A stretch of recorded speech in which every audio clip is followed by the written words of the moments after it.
Imagine um homem inocente condenado à morte. A multidão clama por sua crucificação, mas por quê? Crime ele cometeu. Pilatos, o governador, se vê em um dilema. Diante dele, a escolha entre libertar um criminoso conhecido ou um homem que não fez mal algum. A pressão aumenta, a urgência se instala. O destino de um inocente está em suas mãos. Esta é a história de Mateus 27, de 15 a 23. Um texto bíblico que nos leva a questionar a justiça, a moralidade e a influência da multidão. Uma história que nos faz refletir sobre nossas próprias escolhas e atitudes. Mas o que realmente aconteceu naquele dia? Por que a multidão escolheu Barrabás? E qual foi a decisão de Pilatos?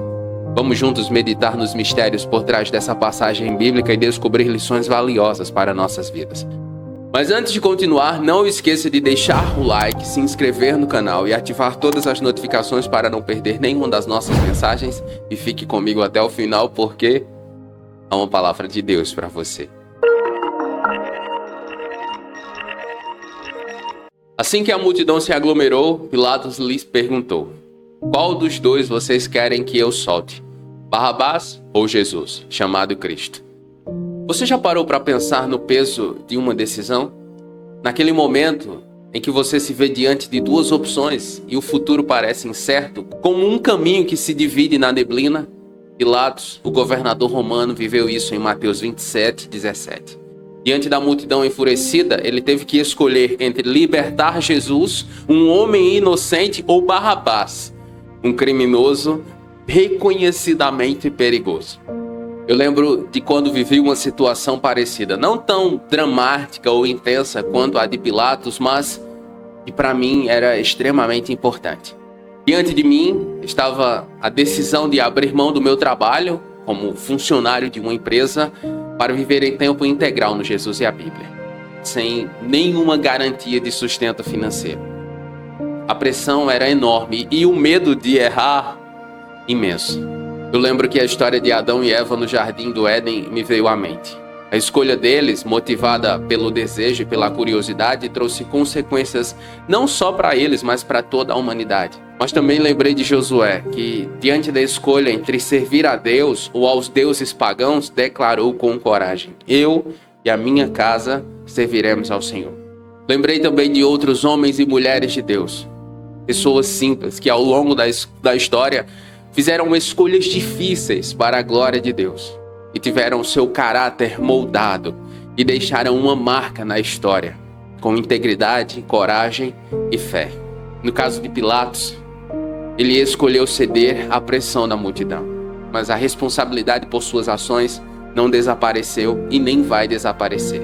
Ele transferiu sua responsabilidade para outros e as consequências daquela decisão ecoam através dos séculos. E você? Que escolhas você tem feito? Que legado você quer deixar? Lembre-se, cada decisão importa. Cada escolha define quem você é e o que você representa. Todos os dias o Senhor coloca inúmeras oportunidades diante de você, para você acreditar ou para você não acreditar. A pergunta é: que escolhas você tem feito? Mas os chefes dos sacerdotes e os líderes incitaram a multidão a pedir Barrabás e a exigir a execução de Jesus. A multidão, as pessoas, podem ser uma força poderosa, capaz de mudar destinos. Tem poder para influenciar tanto para o bem quanto para o mal. No caso, no contexto do julgamento de Jesus, eles influenciaram para o mal. E em Êxodo, capítulo 23, versículo 2, o Senhor, na lei, já dá instruções sobre isso, dizendo: não seguirás a maioria para fazeres o mal, nem testemunharás num processo seguindo a maioria para perverteres a justiça. Não é porque a maioria está dizendo ou fazendo que eu e você vamos seguir. Vamos ver se está de acordo com a vontade de Deus. Resistir à pressão da maioria exige força e clareza de propósito, e eu vejo isso muito claro, tanto em Daniel quanto em seus amigos. Em Daniel capítulo 3, versículo 18, por exemplo, está escrito: mas ainda que ele não nos livre, ó rei, saiba que não serviremos a seus deuses. Posicionamento. Alguém que vive de acordo com o seu propósito. Infelizmente, muitos cristãos não têm vivido de acordo com o bom propósito de Deus para as suas vidas, não porque não querem, mas porque não sabem qual é ainda. Para lhe ajudar, eu escrevi o e-book Descobrindo o Propósito de Deus para a Sua Vida, com as instruções bíblicas, os princípios bíblicos que eu compartilho nele, e a minha própria história e a história de outros homens e mulheres de Deus. Eu tenho certeza que você terá clareza para descobrir o bom propósito de Deus para a sua vida. Ele é um guia completo. E eu vou deixar o link para mais informações sobre ele na descrição desse vídeo. O fato é que a verdadeira sabedoria está em saber quando se afastar da opinião de todo mundo e seguir a vontade do Senhor Deus. E nesse sentido, Provérbios capítulo 14, versículo 12 diz: há caminho que ao homem parece direito, mas ao final conduz à morte. Lembre-se, não é porque está todo mundo fazendo ou porque está todo mundo dizendo que eu e você devemos seguir. Nós devemos seguir de acordo com a instrução do Senhor por meio da sua palavra. Então perguntou o governador: qual dos dois vocês querem que eu lhes solte? Responderam eles: Barrabás. Perguntou Pilatos: que farei então com Jesus chamado Cristo? Todos responderam: crucificam.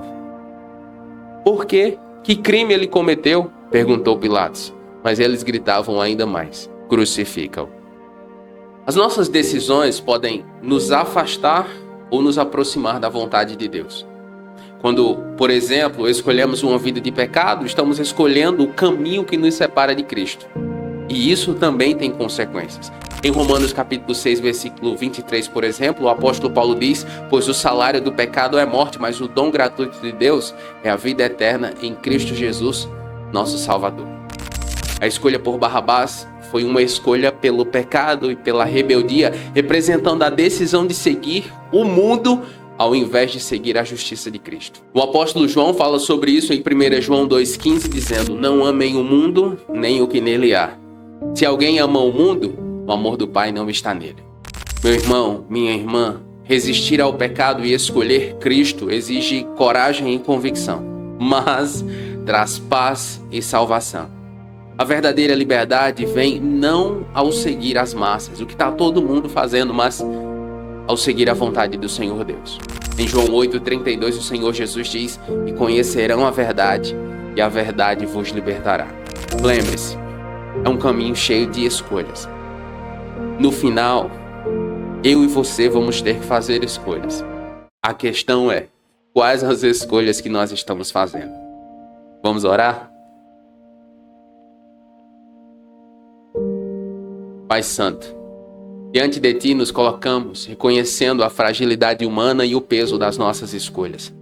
Assim como Pilatos, muitas vezes nos vemos diante de dilemas, pressionados por vozes, clamam ao nosso redor, querendo influenciar nossas decisões que nem sempre estão de acordo com a Sua vontade, a Sua justiça. Dê a nós, Pai, coragem, a coragem de Josué, para que possamos declarar com firmeza: eu e a minha casa serviremos ao Senhor. Que não nos deixemos levar pelo medo, pela insegurança ou pela tentação de transferir nossas responsabilidades. Pai, ajude-nos a discernir o caminho certo, a ouvir a Tua voz em meio ao tumulto, ao barulho das opiniões e a fazer escolhas que honrem o Teu nome e reflitam o Teu caráter. Que nossas decisões sejam guiadas pelo Teu Santo Espírito, para que possamos deixar um legado, uma marca de integridade, compaixão e amor em Teu nome, para que o Senhor seja glorificado. É a nossa oração sincera ao Senhor Jesus. Nós oramos assim crendo, porque o Senhor enfrentou a maior das escolhas por amor a nós e venceu. Amém. A parte dessa mensagem que mais falou com você, me diga nos comentários. Se você quer saber como a sabedoria de Jesus superou a política, assista ao outro vídeo que também vai aparecer aqui na tela.